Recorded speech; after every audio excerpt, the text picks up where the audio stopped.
Hello, it's Emyr Owen here, Red Technical Officer for North Wales. We're here today at Brwynog with Rhys Owen, just at one of his farms at the moment, working on the liver fluke project, or mapping out liver fluke habitats on the farm. So what we're doing, or trying to do today, is collect some mud snails.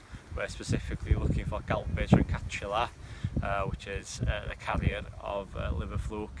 We're also sampling water courses here, so the streams and any wet areas on the farm. We're taking water samples and also collecting any fecal samples off the ewes, all to try and map out the habitat and see the sort of fluke status at this time present on the farm.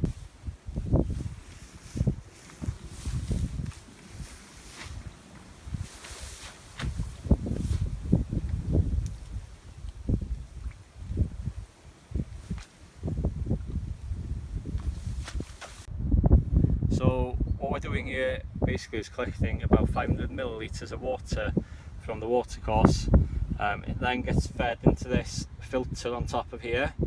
Then basically what we have is a brake bleeding kit which sucks then the water through the filter. So as you can see, it's roughly 500 millilitres of water gone through this now, through the filter at the top here. And what that's done is captured all the silt, the mud and anything, even the very small particles in the stream. So what we're hoping is that our technicians down in the lab in Ibers, Aberystwyth, will then be able to look at this and look to try and find the DNA of the mud snail and also the liver fluke. So what this would enable is for the farmer to know at a very early stage whether there is liver fluke DNA or Galbage and Catula, the mud snail, present within the water courses on the farm at a much earlier date, before it's had any chance to get into the sheep, into the cattle and cause them any harm.